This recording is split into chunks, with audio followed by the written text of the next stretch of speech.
Evangelio del día lunes 23 de diciembre de 2024. Lunes de la cuarta semana de Adviento. Lectura del Santo Evangelio según San Lucas, capítulo 1, versículos del 57 al 66.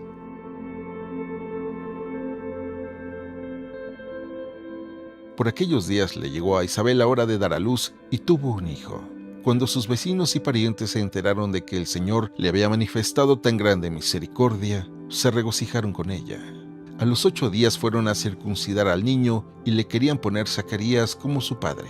Pero la madre se opuso diciéndoles: «No, su nombre será Juan».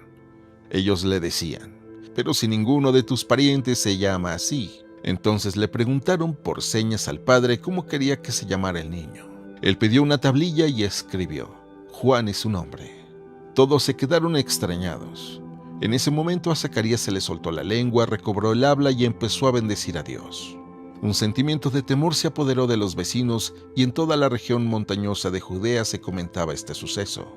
Cuantos se enteraban de ello se preguntaban impresionados: ¿qué va a hacer de este niño? Esto lo decían porque realmente la mano de Dios estaba con él.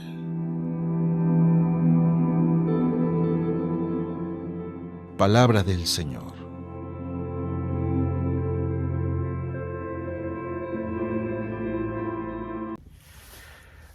Muy buenos días. Ya casi nos acercamos a la Navidad. Así que el tiempo que tenemos de preparación cada vez es más breve, o más bien, deberíamos de empezar a sentir la preparación en nuestro corazón para ese momento. La alegría que empieza a crecer en nuestro corazón por el hecho de celebrar que Dios nos ha amado tanto, que ha enviado a su Hijo para hacerse semejante a nosotros, excepto en el pecado, precisamente para pagar nuestro pecado, y que ahora tú y yo, al aceptarlo a Él, podamos convertirnos o hacernos en hijos de Dios. Hoy el Evangelio habla del momento en donde Juan el Bautista va a ser presentado en el templo, va a ser circuncidado, y hay un pequeño debate sobre cuál es el nombre que él va a recibir.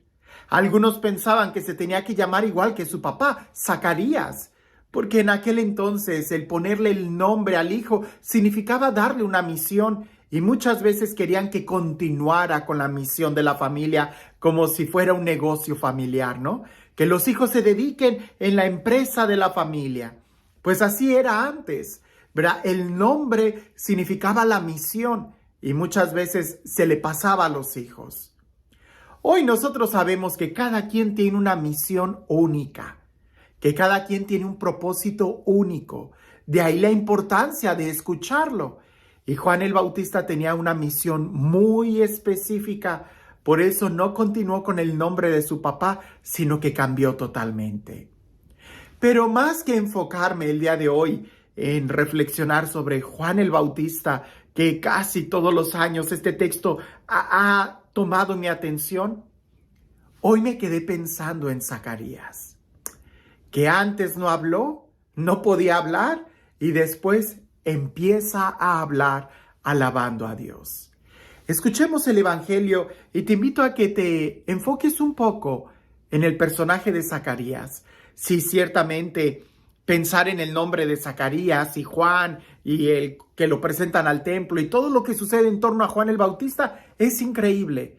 Pero hoy te pido que te concentres en Zacarías, lo que habrá estado experimentando él al contemplar que su hijo ya iba a ser circuncidado y todo lo que implicaba este acontecimiento. Dice así el Evangelio. Por aquellos días le llegó a Isabel la hora de dar a luz y tuvo un hijo.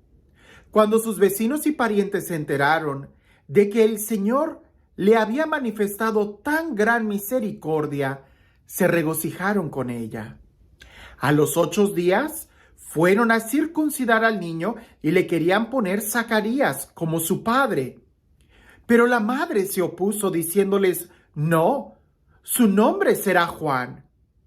Ellos le decían: «Pero si ninguno de tus parientes se llama así». Entonces le preguntaron por señas al padre cómo quería que se llamara el niño. Él pidió una tablilla y escribió: Juan es su nombre. Todos se quedaron extrañados. En ese momento a Zacarías se le soltó la lengua, recobró el habla y empezó a bendecir a Dios. Un sentimiento de temor se apoderó de los vecinos y en toda la región montañosa de Judea se comentaba este suceso. Cuantos se enteraban de ellos se preguntaban impresionados: ¿qué va a hacer de este niño? Esto lo decían porque realmente la mano de Dios estaba con él. A lo mejor no recuerdas muy bien el contexto. Déjame lo menciono muy breve. Zacarías, un sacerdote, su esposa Isabel. Los dos ya de avanzada edad. A Zacarías le toca en suerte entrar a ofrecer el incienso en el lugar santísimo y en eso se le aparece un ángel que le dice: tus ruegos han sido escuchados. Tu esposa va a tener un hijo. Zacarías duda y pregunta ese cómo va a hacer eso en un sentido de, pero ya somos viejos, estériles, ancianos, ¿cómo va a ser esto posible? Una pregunta muy diferente al contexto de la Virgen María cuando pregunta, ¿y cómo va a hacer esto? Así en querer saber más detalles. Zacarías fue una pregunta de duda. Bueno, el ángel se molesta y le dice: a partir de ahora perderás el habla. ¿En qué momento recupera Zacarías el habla? Cuando nace el hijo y lo presentan en el templo. Aunque no quiero detenerme en todo el significado de los nombres, es importante entender que Zacarías significa Dios recuerda. Pero el nombre Juan significa Dios es misericordia o la gracia de Dios. En cierta forma nosotros podemos ver el Antiguo Testamento, todas las leyes, las alianzas, la memoria, pudiéramos decir, del pueblo, pero en el Nuevo Testamento se abre la gracia, la misericordia. Y en Juan, en Zacarías, podemos ver esta experiencia de quedar mudo. Cuando nosotros recordamos tanto el pasado, no tenemos opción para el futuro.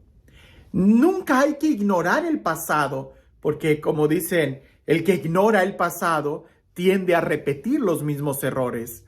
No, hay que aprender del pasado, la lección, pero no significa que nos quedemos en el pasado. Y creo que aquí está precisamente el aspecto de enmudecer, de cerrarnos, de no abrirnos cuando nos quedamos estancados en el pasado. Es sorprendente que en este tiempo de Navidad hay tantas estadísticas de personas que caen en la depresión porque seguramente se quedan en el pasado. Y claro, el pasado, sobre todo en estas fiestas de Navidad, pues todos nosotros pasamos una infancia quizás con pobreza, pero llena de ilusiones, llena de alegría, porque el amor de una familia, de tus papás, de tu mamá, de tu papá, de tus hermanos, quizás aunque sean tamales o lo que fuera, cuando somos niños, eso es una gran alegría. Pero quedarnos estancados en el pasado, quizás ahora tú de adulto que tienes tu propia familia, te entra la nostalgia y eso hace que impidas abrirte al presente, vivir el momento. Por eso el nombre es Zacarías, que él recuerda, Dios recuerda, sí, Dios recuerda, pero también Dios es misericordioso, Dios se abre a la gracia. Y tú y yo también deberíamos de abrirnos a la gracia y a la misericordia.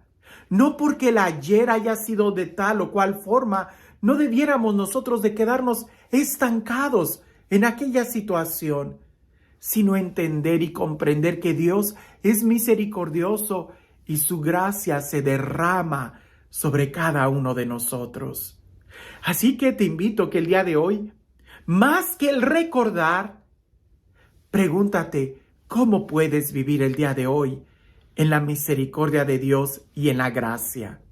Sí, Quizás recordar cuando nosotros jugábamos en la calle, cuando quebrábamos las piñatas de barro, cuando corríamos todos en las posadas y con las velitas de Navidad o las luces de Bengala. Quizás todo eso nos llena de mucha alegría. Sí, qué bueno. Pero hoy, ¿cómo podemos abrirnos a disfrutar este momento en el que estamos viviendo? El día de hoy, ¿cómo podemos abrazar a nuestros seres queridos, a nuestros amigos y decirles un te quiero, un estoy pensando en ti, estás en mi oración o, aunque no estamos cerca, ¿sabes que te quiero? Yo creo que si el día de hoy nosotros nos abrimos a una creatividad, a la misericordia y a la gracia de Dios, indudablemente podremos experimentar cosas mejores que el ayer. Porque siempre la gracia y la misericordia de Dios es más grande y mejor que el recuerdo. Que Dios recuerda, sí, pero su misericordia es abundante sobre nosotros. Y este Dios, el Dios del amor, el Dios de la paz, el Dios que hace nuevas todas las cosas, sea Él quien te bendiga en el nombre del Padre, del Hijo y del Espíritu Santo. Recuerdo esta anécdota que seguramente la he contado cuando reflexiono en este evangelio, pero es importante que lo veamos, porque a veces cuando vemos una caricatura o cuando vemos algo que le sucedió a alguien más, es más fácil poder evaluar nuestra vida. Dicen por ahí que un señor pues había cometido un grave error y le fue infiel a su mujer, pero se reconciliaron y ya habían vivido mucho mejor, habían salido adelante. El hombre realmente cambió y hacía todo lo posible por ser un ejemplo de marido. Pero la mujer no perdía ninguna oportunidad para recordarle a él el error que había cometido. Hasta que llegó un punto en donde el Señor, cansado, la confronta y le dice: oye, pues no se supone que tú le dijiste frente al sacerdote que tú ya habías perdonado y que habías olvidado ese error que yo cometí. Y la mujer le contesta a su marido: sí, yo le dije al Padre que yo te perdoné y yo lo olvidé. Pero yo no quiero que tú lo olvides. Quiero que tú recuerdes el daño que me hiciste. Y es ahí donde nosotros pudiéramos preguntarnos qué tanto ella había perdonado. Qué tanto realmente ella había tratado de olvidar aquella situación. A veces nos quedamos estancados en el pasado y aunque el día de hoy tengamos tantas posibilidades de vivir felices y quizás el marido de ella el día de hoy era mucho mejor que el que era antes de que cometiera ese error, pero ella no podía disfrutarlo porque ella seguía estancada en el pasado. Hoy, sí, ciertamente hay que aprender de los errores del pasado y aunque pudiéramos decir que para eso es importante recordar la historia, es mucho más importante abrirnos a la gracia, abrirnos a la misericordia de Dios en el presente, porque es más peligroso cerrarnos al futuro y quedarnos en el pasado que simplemente el olvidar el pasado mientras estemos abiertos al futuro. Hoy creo que es una gran oportunidad para recordar el pasado con alegría y vivir el presente con intensidad. Que tengas un excelente día.